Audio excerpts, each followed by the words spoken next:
I've had the chance to ride some incredible bikepacking routes across the UK, rides that tested my limits, gave me a sense of freedom and took me through some of the most breathtaking landscapes this country has to offer. In the last video we talked about some routes where I would never ride them ever again. There have been some great adventures along some great routes though that I'd gladly take on again.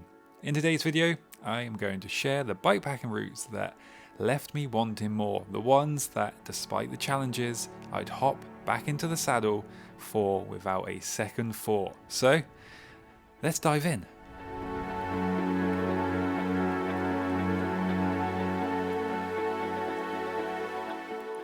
First up is the Second City Divide, a route that takes you from Glasgow all the way down to Manchester, and let me tell you, this one was an absolute blast. Endless, and I mean endless, gravel tracks winding through the wind farms made it feel like I was always making great progress. It's the kind of route where once you get into the zone, the miles just fly by, flying over the endless gravel tracks and soaking up the Scottish landscape as you go.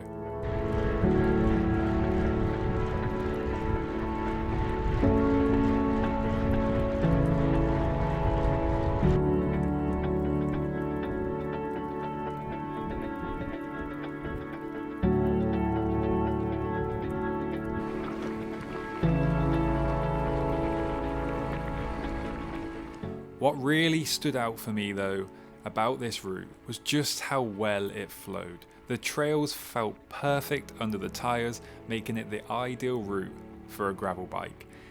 There's very little hiker bike, if any to be honest, which is always a win. I want my bikepacking adventures to be just that, bikepacking, not hiking after all. There's a bit of a grind in the last 50 miles, but that's the Pennine Bridleway as you come into Manchester. If you've seen my other video, well, you know how I feel about the Pennine Bridleway. But other than that, it was a route that just felt perfect. And with miles after miles that never really felt like a grind, it meant plenty of opportunities to stop and just enjoy the adventure. Absolutely beautiful. Like the scenery, absolute perfect. Here we go! And then there were the epic Scottish country lanes. This route is not afraid to use them. Yes, that's right, this route does have some paved surfaces and isn't all off-road. But that is a good thing here. The Scottish lanes are great fun. You are cruising down these long stretches of road with mountains on either side, feeling like you can really just let go of the brakes and fly. The long gradual descents with good visibility make these sections of the Second City Divide all the better. The whole route gives you this sense of flow and freedom that makes you want to keep going.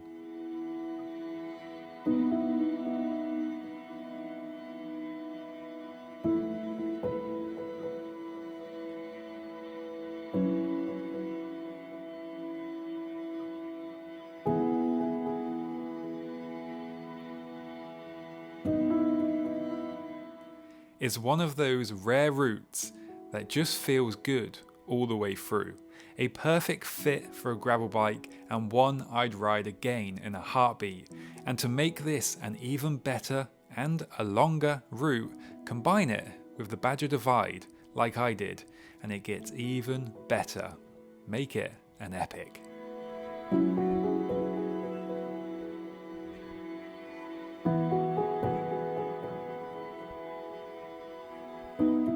Next up is the Southern Discomfort, a 300km, about 186 miles bikepacking route created by Jim Barrow, a little hidden gem of a route that you may never have heard of. It's based around the South Downs Way, but what makes this route so special is the unique perspective it gives.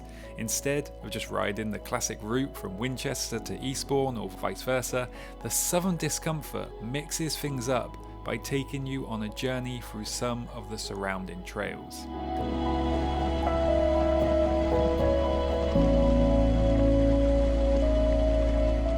Sure, you still get the iconic South Downs Way with its famous views, but this route adds in fun, fast single track and epic double track sections. It makes you see the South Downs from a whole new angle, and every mile feels rewarding. There is a lot of climbing though. It is called the Southern Discomfort after all, with 22,000 feet of elevation gain to be exact, but somehow the trails make it worth every bit of effort.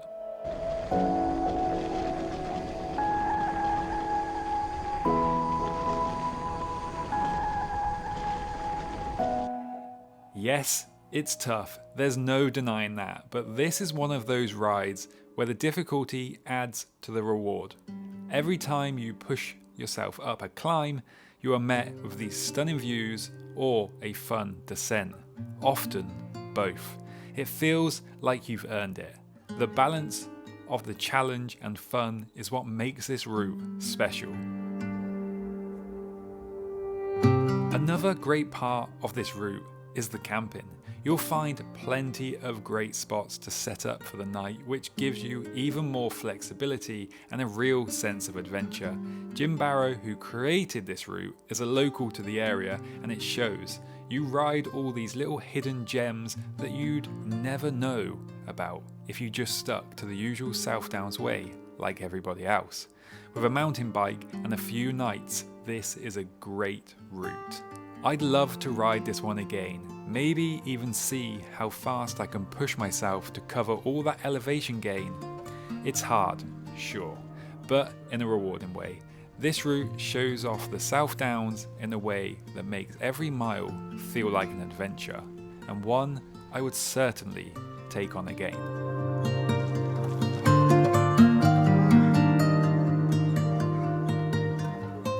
Last but definitely not least is the West Country Way, a coast-to-coast bikepacking route from Plymouth to Minehead. At 120 miles or around 193 kilometers, it's not the longest ride out there, but it packs in plenty of adventure. This route is the perfect way to experience two of England's most epic landscapes, Dartmoor and Exmoor.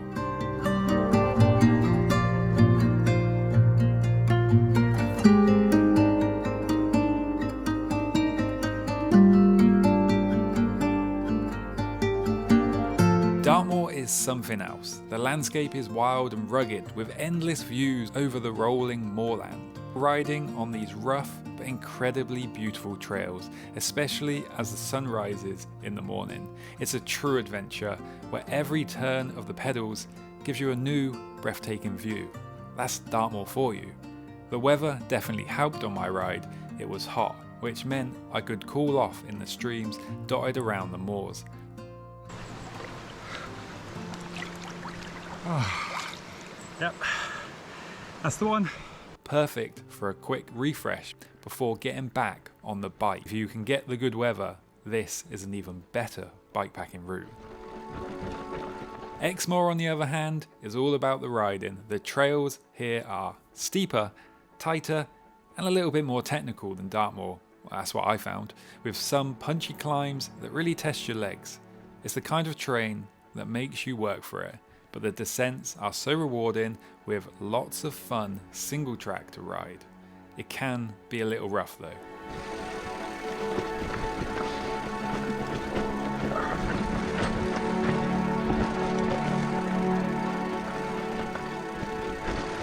And then, just when you think you've seen it all, you catch your first glimpse of that beautiful blue sea. There's nothing quite like riding towards the coast, knowing you've crossed the country from one side to the other. The final stretch feels incredible, and the views are just the cherry on top. Coast-to-coast rides always feel like a great fun adventure, and the West Country Way is no exception. The mix of wild Dartmoor and technical riding in Exmoor make it a fantastic adventure. It's the perfect route for a fun, rewarding 120-mile ride, and is one I definitely ride again, at least for now. Get into wild camp in Dartmoor and wake up with the golden sunrise, if you are lucky, to the dunking yourself in the little streams along the way. It's a route I think makes a great 1 or 2 night adventure to explore 2 beautiful national parks with the added benefit of completing a coast to coast. So those are the UK bikepacking routes that I'd happily ride again. There are a bunch more, but that is just the start. Each one brought its own challenges and rewards, but at the end of the day, it's the kind of fun and adventure that keeps me coming back for more. Whether it's the epic landscapes, the fast rolling trails, or the thrill of crossing coast to coast. Long or short, these routes have something special that make them worth repeating. I'm grateful for the chance to experience these incredible routes, and who knows, maybe next time I'll be back on one of these trails to see just how fast I can go, or just soak in the views all over again. If you are looking for a bikepacking adventure to take on, I can't recommend these enough. Out there, just don't pass on the dare. If you have the will and a moment to spare, it's a beautiful world out there. It's a beautiful world out there. It can be a bit frightening